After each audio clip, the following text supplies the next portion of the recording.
আসসালামু আলাইকুম ভিউয়ার্স। আমার হাতে দেখতে পাচ্ছেন বয়া BY-M1 মাইক্রোফোনের একটি প্যাকেট।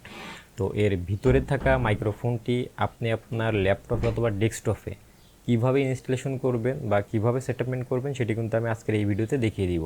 বয়া BY-M1 এর মাইক্রোফোনটি আনবক্সিং করার পরে কিন্তু এমন একটি মাইক্রোফোন পেয়ে যাবেন। বয়া BY-M1 মাইক্রোফোনটি সেটআপমেন্টের পূর্বে আপনাকে যে কাজগুলি করতে হবে সেটি এখন আমি আপনাদেরকে একটু বলে দিব। তো আপনি ফার্স্টে আনবক্সিং করার পরে আপনাকে যেটি করতে হবে, আপনার মাইক্রোফোনের কিন্তু একটি অ্যাডাপ্টার থাকবে। এই অ্যাডাপ্টারটি আপনি যদি এভাবে যদি ঘোরান তাহলে কিন্তু এটি খুলে যাবে। এই যে পোর্টটি দেখতে পাচ্ছেন, যে ব্যাটারির যে জায়গাটি দেখতে পাচ্ছেন, এখানে একটি ব্যাটারি সঠিকভাবে আপনাকে ইনস্টলেশন করতে হবে। দেন আপনাকে যেটি করতে হবে, আপনার মাইক্রোফোনের যে পোর্টটি রয়েছে এটি আপনার ডিভাইসের সঠিক পোর্টে ইন করতে হবে। তো আপনি কিভাবে বুঝবেন যে আপনার মাইক্রোফোনের পোর্ট কোনটি? তা আপনি যদি ল্যাপটপ ব্যবহার করে থাকেন তাহলে কিন্তু আপনার ল্যাপটপের সামনে দুইটা পোর্ট থাকে, যার মধ্যে পিঙ্ক কালারের যে পোর্টটি, এটিতে দেখবেন যে একটি মাইক্রোফোন সাইন কিন্তু দেওয়া রয়েছে। তখন আপনি নিশ্চিত হবেন যে এটি মাইক্রোফোনের পোর্ট, আপনি সেখানে এটি ইন করবেন। আর আপনি যদি ডেস্কটপে ব্যবহার করে থাকেন তাহলে আপনার ডেস্কটপের পিছনে তিনটা পোর্ট রয়েছে, তার মধ্যে একটি পোর্ট আপনার পিঙ্ক কালারের এবং মাইক্রোফোন সাইন দেওয়া থাকবে, সেখানে এটি ইন করবেন। তারপর আপনার যে কাজটি হবে, আপনার যে অ্যাডাপ্টারটি রয়েছে এই অ্যাডাপ্টারে আপনি দেখতে পাবেন যে একটি সুইচ থাকবে। তো এখানে আপনি খেয়াল করলে দেখতে পাবেন যে একটি সুইচ কিন্তু রয়েছে। তো এই সুইচে দুইটা অপশন রয়েছে, একটা হচ্ছে নিচের দিকে, একটা হচ্ছে উপরের দিকে। তো যাই হোক, আপনাকে নিচে বা উপরে এভাবে বোঝার কোনো দরকার নাই। আপনি যদি এটি ল্যাপটপ অথবা ডেস্কটপে ব্যবহার করে থাকেন অথবা ক্যামেরায় ব্যবহার করে থাকেন, সেক্ষেত্রে এখানে যে ক্যামেরা অপশনটি রয়েছে, এই যে উপরে যে ক্যামেরা অপশনটি রয়েছে, আপনি ক্যামেরা অপশনটিতে দিয়ে দিবেন। আর যদি আপনি মোবাইল ফোনে ব্যবহার করে থাকেন তো সেক্ষেত্রে এটি আপনার যে স্মার্টফোন এবং যে অফ যে অপশনটি রয়েছে আপনি সেখানে দিয়ে দিবেন। তো ভিউয়ার্স, এই সকল বিষয়গুলো যদি আপনি সঠিকভাবে করতে পারেন তাহলে এখন আমরা স্ক্রিনে দেখে নিব যে আপনি উইন্ডোজ 11 অথবা 10 কিভাবে আপনার মাইক্রোফোনটি সেটআপ দেবেন। তো ভিউয়ার্স, বরাবরের মতো আপনাদেরকে একটি কথা বলবো, সেটি হচ্ছে আপনি যদি এই ভিডিও থেকে কোনো হেল্প পেয়ে থাকেন তাহলে অবশ্যই কিন্তু আমার ছোট্ট চ্যানেলটিতে একটি সাবস্ক্রাইব করে দিবেন এবং ভিডিওটি কেমন হয়েছে সেটি আমার কমেন্টে জানিয়ে দেবেন। তো ভিউয়ার্স, আপনারা দেখছেন 02N আর আমি শাহিন আছি আপনাদের সাথে। তো ভিউয়ার্স, বয়া BY-M1 মাইক্রোফোনের সেটআপিং প্রসেসটি এখন আমি আপনাদেরকে স্ক্রিনে দেখিয়ে দিব। আর অ্যাট ফার্স্ট আপনি যেটি করবেন, আপনার মাউসের যে কার্সার পয়েন্ট রয়েছে আপনি একদম নিচে নিয়ে চলে আসবেন, অর্থাৎ এখানে যে টাক্স বারটি দেখতে পাচ্ছেন এখান থেকে ডান পাশে একটি স্পিকার সাইন রয়েছে, এই স্পিকার সাইনের উপরে মাউসের রাইট বাটন ক্লিক করবেন। দেন এখানে দুইটি অপশন শো করবে, এখান থেকে আপনি সাউন্ড সেটিং এই অপশনটিতে ক্লিক করে দিবেন। দেওয়ার পরে এমন একটি উইন্ডোজ কিন্তু আপনার শো করবে। তো এখন আপনাকে যেটি করতে হবে, মাউসের স্ক্রল বাটনটি ডাউন করতে থাকবেন এবং নিচে চলে আসবেন। এখানে দেখতে পাবেন যে মোর সাউন্ড সেটিং, এই অপশনটিতে আপনি ক্লিক করে দিবেন। দেওয়ার পরে এমন একটি পপ আপ আপনাকে শো করবে। তো আপনি যেহেতু একটি মাইক্রোফোন সেটআপ দিবেন, আর মাইক্রোফোনটি সাধারণত রেকর্ডিংয়ের কাজে ব্যবহার হয়ে থাকে, আর এখান থেকে পপ আপের উপরে যে অপশনগুলো দেখতে পাচ্ছেন এই অপশনগুলো থেকে আপনি রেকর্ডিং অপশনটি বেছে নেবেন এবং এখানে ক্লিক করে দিবেন। দেওয়ার পরে এখানে কয়েকটি সাইন দেখতে পাবেন। তো এই সাইনগুলোর মধ্যে আপনি দেখতে পাচ্ছেন যে মাইক্রোফোন যে সাইনটি রয়েছে এটির ডান পাশে কিন্তু গ্রিন মার্কের টিক মার্ক রয়েছে, অর্থাৎ আপনার মাইক্রোফোনটি সঠিক পোর্টে আপনি ইন করতে পেরেছেন। এখন আপনার যদি এটি টিক মার্ক না থাকে তাহলে আপনি কয়েকটি বিষয় খেয়াল করবেন, লক্ষ্য রাখবেন। তো ভিউয়ার্স, আমি আপনাদেরকে একটি কথা স্পষ্টভাবে বলবো, মাইক্রোফোন সেটআপমেন্ট প্রসেসটির ভিডিওর কোনো অংশই আপনি স্কিপ করার ট্রাই করবেন না, করলে কিন্তু আপনি আপনার সেটআপমেন্ট প্রসেসটিতে নিজেই বাধাগ্রস্ত হয়ে যাবেন। তো এখন আপনাকে যেটি খেয়াল রাখতে হবে, আপনার যে মাইক্রোফোনটি রয়েছে এর যে পিনটি সঠিক পোর্টে আপনি ইনপুট করেছেন কিনা, এবং দ্বিতীয়ত আপনি দেখবেন যে আপনার মাইক্রোফোনের যে অ্যাডাপ্টারটি রয়েছে এটির মধ্যে একটি ব্যাটারি থাকে, ব্যাটারিটি আপনি দিয়েছেন কিনা এবং সেটি সঠিকভাবে লাগিয়েছেন কিনা। এবং যদি সঠিকভাবে লাগিয়ে থাকেন তারপরেও যদি এখানে টিকমার্ক না আসে তাহলে দেখবেন যে ব্যাটারিতে চার্জ আছে কিনা। আপনার অ্যাডাপ্টারে একটি সুইচ রয়েছে, সেই সুইচে দুইটি অপশন রয়েছে, অপশনটি সঠিকভাবে দেওয়া আছে কিনা। এই সবগুলো যদি ঠিকঠাক থাকে তাহলে কিন্তু আপনার এখানে টিকমার্কটি আসতে বাধ্য।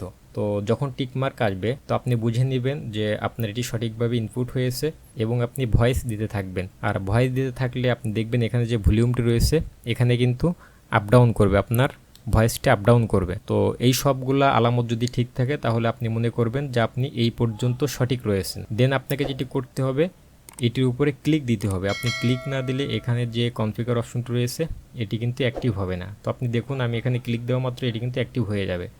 প্রত্যেকটি বিষয় আপনি গুরুত্ব সহকারে দেখবেন, তা না হলে কিন্তু আপনি শুধু আমাকে কমেন্ট করবেন যে আপনার এটি হচ্ছে না। তো এখন আমি এটির উপরে ক্লিক করে দিলাম এবং আপনি দেখতে পাচ্ছেন যে আমার কনফিগারেশন অপশনটি কিন্তু অ্যাক্টিভ হয়ে গিয়েছে।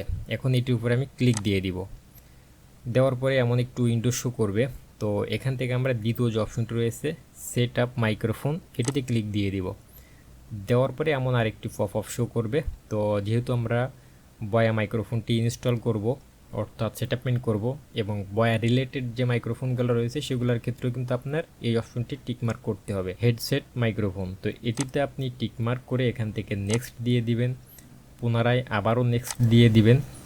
এবং এখানে খেয়াল করুন যে এই নেক্সট অপশনটি কিন্তু আপনার ফার্স্টে আনঅ্যাক্টিভ ছিল, তো এটি কিন্তু এখন অ্যাক্টিভ হয়ে গিয়েছে। তো আপনার ক্ষেত্রে কিন্তু আপনি যদি মাইক্রোফোনে ভয়েস না দিয়ে থাকেন সেক্ষেত্রে এটি কিন্তু আপনার আনঅ্যাক্টিভ থাকবে, অর্থাৎ শ্যাডো আকৃতিতে থাকবে। আপনি কথা বলতে বলতে একটি পর্যায়ে দেখবেন এটি অ্যাক্টিভ হয়ে গিয়েছে। যখন অ্যাক্টিভ হয়ে যাবে তখন আপনি এটিতে নেক্সট ক্লিক করে দিবেন, পুনরায় নেক্সট ক্লিক করবেন এবং যতক্ষণ ফিনিশ না আসবে ততক্ষণ নেক্সট ক্লিক করতেই থাকবেন। শেষ পর্যায়ে এটি আপনার ফিনিশ হবে, আপনি ফিনিশ দিয়ে দেবেন। এটি এখান থেকে আমি ওকে দিয়ে দিলাম। তো ভিউয়ার্স, এটি হচ্ছে আমাদের সেটআপমেন্টের ফার্স্ট পার্ট। এখন আমরা সেকেন্ড পার্টে চলে যাব। তো আমি এখান থেকে এটি ক্লোজ করে দিলাম, আবারও ক্লোজ করে দিলাম। ভিডিওর মাঝখানে আমি ছোট্ট একটু অনুরোধ করব, আমার এই ভিডিও দেখে যদি আপনার কোনো অংশ ভালো লেগে থাকে তাহলে অবশ্যই আপনি কমেন্ট করবেন এবং চ্যানেলটি সাবস্ক্রাইব করবেন। দিয়ে আমি আবারও এখান থেকে যে স্পিকার সাইনটি রয়েছে এটির উপরে ক্লিক দিয়ে আগের মতো করে সাউন্ড সেটিং, দেন এখান থেকে মোর সাউন্ড সেটিং এই অপশনটিতে আমরা চলে যাব। আবারও পূর্বের অপশনটিতে চলে আসবে রেকর্ডিং, দেন এই যে মাইক্রোফোন অপশনটির উপরে ডাবল ক্লিক দিব। দেওয়ার পরে এমন একটি পপ আপ শো করবে, আপনি এখান থেকে লেভেলে চলে আসবেন। তো ভিউয়ার্স, মূল বিষয়টি হচ্ছে এখানে আপনি এটি যত ভালোভাবে বুঝতে পারবেন আপনার ভয়েসটি তত ভালোভাবে কিন্তু আপনি ক্যাপচার করতে পারবেন, অর্থাৎ আপনি উত্তম একটি ভয়েস কিন্তু এখান থেকে রেকর্ড করতে পারবেন। তো লেভেল অপশনটিতে আসার পরে কিন্তু আমরা এখানে দুটি অপশন দেখতে পাচ্ছি। আর আমি একটি কথা বলবো যে আপনারা কিন্তু আমার মাইক্রোফোন সেটআপমেন্ট প্রসেস দেখতে দেখতে ভিডিওর মধ্যে কিন্তু হঠাৎ করে সাউন্ড বেড়ে গিয়েছে। এটি কেন বেড়ে গিয়েছে সেটা আমি এখন আপনাদেরকে বলবো। এখানে দুইটো অপশন দেখতে পাচ্ছেন। তো প্রথমে রয়েছে মাইক্রোফোন অপশন এবং দ্বিতীয় যেটি সেটি রয়েছে মাইক্রোফোন বুস্ট অপশন। প্রথম যে অপশনটি রয়েছে মাইক্রোফোন, এখানে এই ভলিউমটি আপনি যত বেশি দিবেন দূরের তত সাউন্ড কিন্তু আপনার মাইক্রোফোনে রেকর্ড করবে। আপনি এটির পরিমাণ যত কমাবেন, অর্থাৎ ভলিউমটি যত কমাবেন, ততই কিন্তু আপনার মাইক্রোফোনটি দূরের সাউন্ডটি রেকর্ড করবে না। তো এটি আদর্শ, আমি যেটি মনে করি সেটি আপনি যদি 70 দিয়ে রাখেন সেটি হবে আদর্শ। কারণ আপনি ভলিউমটি যত বেশি দিবেন আপনার বাইরের নয়েজটি যত বেশি আসবে, বাইরের সাউন্ডটি যত রেকর্ড করবে, আপনার ভিডিওর ভয়েস কোয়ালিটি তত খারাপ হবে। সুতরাং আপনি এটি একটি আদর্শ মাপ অনুযায়ী 70 থেকে 80 এর মধ্যে রাখবেন। এবং নিচের যে অপশনটি রয়েছে এটি হচ্ছে মাইক্রোফোন বুস্ট। এটি হচ্ছে আপনি ভলিউমটি যত বেশি দেবেন আপনার স্বাভাবিক ভয়েসটি, অর্থাৎ আপনি এখন যে ভয়েসে কথা বলতেছেন এই ভয়েসটি আপনি যদি ভলিউমটি বেশি করে দেন তাহলে এটি একটু লাউডলি রেকর্ড হবে, এবং আপনি যদি এটি একটু কমিয়ে দেন তখন এটি কম রেকর্ড হবে। তো আমি আপনাদেরকে প্রমাণস্বরূপ যদি দেখাই, আমি এখন যে ভয়েসে কথা বলবো এবং কাজ করতে করতে সেম ভয়েসে কথা বলবো, তো দেখবেন যে এখন রয়েছে +20 ডিবি। আমি এখান থেকে যদি আরও +10 কমিয়ে দিই তখন কিন্তু 10 ডিবি হবে এবং তাৎক্ষণিকভাবে আমার ভয়েসটি কিন্তু কমে যাবে। তো আপনি খেয়াল করুন, আমি কমিয়ে দেওয়া মাত্র কিন্তু আমার ভয়েসটি আস্তে শুনতে পাচ্ছেন। এক্ষেত্রে আমি যেটি বেটার মনে করি, আপনি যদি 20 দিয়ে রাখেন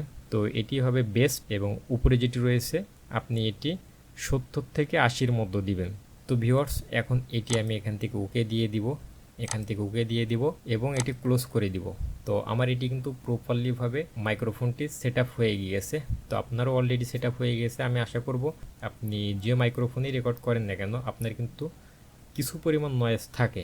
আপনি যদি চান যে আপনার নয়েজটি একদম নির্মূল করবেন, অর্থাৎ ভয়েসের মধ্যে কোনো নয়েজ রাখবেন না, সেক্ষেত্রে আমি এই ভিডিও ডিসক্রিপশনে একটি লিঙ্ক দিয়ে দিব কিভাবে আপনি আপনার অডিও থেকে নয়েজ রিমুভ করবেন। সেই ভিডিওটি কিন্তু আপনি দেখে নিতে পারেন।